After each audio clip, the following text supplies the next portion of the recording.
नमस्कार, मी पद्मावती धनंजय कोरेकर। आज आमच्या घरी तुळशीचं लग्न लावत आहोत आम्ही।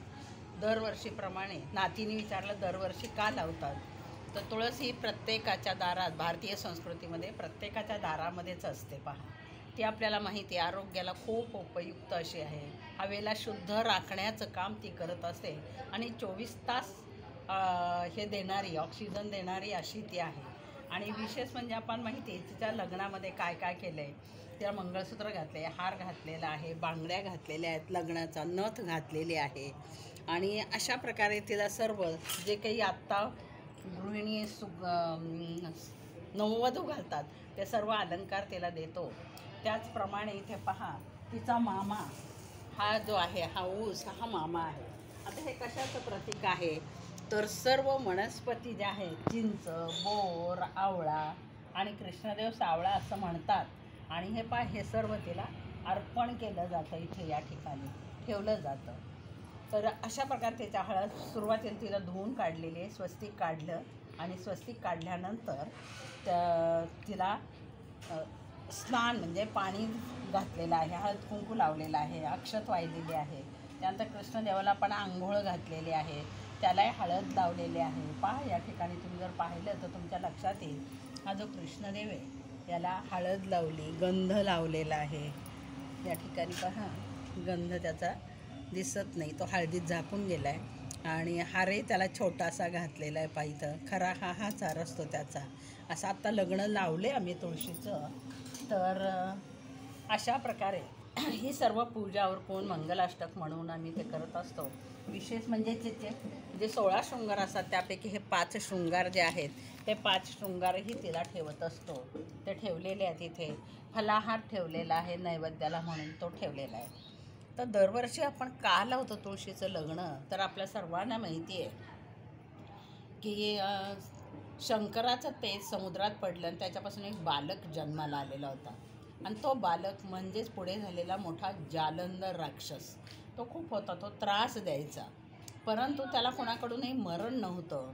त्याची पत्नी जी वृंदा होती ती महापतिव्रता होती आणि तिच्यामुळे त्याने किती खूप तो देवांनाही त्रास द्यायचा, तरी पण त्या पतिव्रतेमुळे तो वाचायचा दरवेळेस। कोणत्या युद्धामध्ये त्याला अभयदान मिळायचं। एकदा त्यांनी लक्ष्मीकडे गेला, लक्ष्मी समुद्रातून आलेली होती, जालंधरसुद्धा समुद्रातूनच आलेला आहे, तो तेजापासून निर्माण झालेला। पण ती म्हटली की तू समुद्रातून, मी समुद्रातून, तू माझा भाऊ आहे। भाऊ म्हटल्यानंतर त्यांनी तिच्याशी युद्ध केलं नाही। मग तो पार्वतीकडे गेला आणि पार्वतीलाही तसंच म्हटला। पण पार्वतीने मग लगेच विष्णूला सांगितलं की पहा, हा अशा प्रकारे आहे। तर तिने काय केलं, वृंदेचा त्यांनी सांगितलं की ही जी वृंदा आहे ना, त्या वृंदेला काहीतरी तुम्ही उपाय करा। कशा प्रकारे तिला जर तुम्ही विष्णूने तिला फसवलं किंवा काय केलं की तिचं पातिव्रत्य जर तुम्ही कमी केलं, भंग पावलं तरच होईल। आणि मग विष्णू काय करतात, जालिंदराचा वेश घेऊन, मी थोडक्यात सांगणार आहे ते आता, त्याचा वेश घेऊन तिच्याकडे जातात आणि ती क्षणिक अशी जरा थोडीशी भ्रमिष्ट होते आणि तिला वाटलं आपला पती चाललेला आहे। खरं तर जालंधर तिकडे युद्ध करत असतो, शंकराशी युद्ध चाललेलं असतं, कारण हा पार्वतीकडे गेलेला असतं, म्हणून ते युद्ध त्याचं तिथे चालू असतं। आणि इकडे मायावी विष्णुरूपी जालंधर तिथे येतो आणि तिला स्पर्श करतो। स्पर्श केल्याबरोबर तिचं पातिव्रत्य भंग होतं आणि मग ती पातिव्रत्य भंग झाल्यावर तिच्या लक्षात येतं की आपल्याला काहीतरी दगाफटका झालेला आहे, फसवलेला आहे। मग ती विष्णूलाही शाप देते की तू हृदयशिला म्हणजे शाळीग्राम बनून राहसे। आणि मग आता विष्णूला सुद्धा त्या शापातून मुक्त व्हावं लागलं। मग देवाने पुन्हा मिळवणी केली। मग पार्वतीनं काय केलं, त्या ठिकाणी आवळा, मालती आणि तुळस 3 प्रकारच्या वनस्पती तिथे दिल्या त्या जालंधर विष्णूच्या तिथे। विष्णू तपाला बसलेले होते आणि विष्णूच्या तिथे त्या 3 ठेवलेल्या होत्या। आणि मग ती जी वृंदा आहे ती तुळशीच्या रूपामध्ये आपल्याला माहिती। त्यांनी सांगितलं की पुढच्या जन्मामध्ये जेव्हा कृष्ण जन्म येईल तेव्हा तू रुक्मिणी होशील, पण आता तू वृंदाच आहे। आणि म्हणून आपण जिथे तुळस ठेवतो त्याला वृंदावन असं म्हणत असतो। तर अशा ह्या तुळशीचं लग्न लावणं फार महत्त्वाचं असतं। विवाह करणं फार घरोघरी साध्या पद्धतीने करा, तुमच्याकडे जे असेल त्या पद्धतीने करा। खूप षोडोपचारेच करायला हवं असं नाही।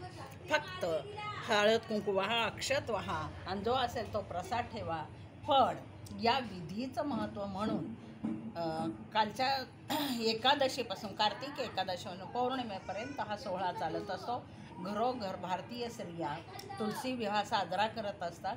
विशेष करून महाराष्ट्रामध्ये द्वादशीपासून फार मोठा मुहूर्त साधला जातो आणि घरोघर ती लग्न केली जातात. याचं एक वैशिष्ट्य आहे. कोणी श्रद्धा म्हणेल, अंधश्रद्धा म्हणतील, पण अंधश्रद्धा नाही, ही श्रद्धा. ही जी ओली हळद आहे की जी कृष्णाला लावलेली आहे आणि तुळशीला लावलेली, ती अविवाहित मुलगा किंवा मुलगी असणाऱ्यांना जर लावली तर विवाह योग लवकर जुळून येतो असा समज आहे.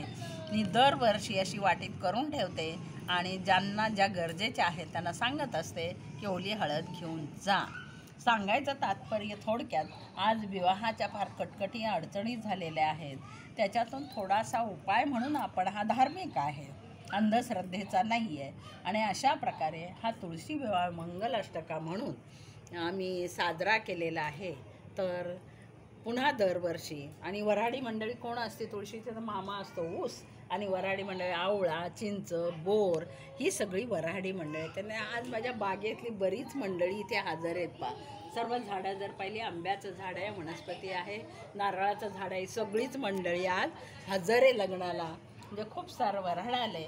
तर या तुम्ही पण जेवायला सगळ्यांनी पंक्तीला बसूया आणि जेवणाचा आस्वाद घेऊया आणि आमच्या तुलसी मातेला, श्रीकृष्णाला जन्मोजन्मीचा आशीर्वाद द्यावा. तुम्हा सर्वांना शुभकामना. मंगलदायी तुलसी विवाह तुमच्या आमच्या जीवनात शुभदायी ठरो ही विनंती करून मी श्रीकृष्ण चरणी आणि तुलसी मातेच्या चरणी वंदन करून थांबते.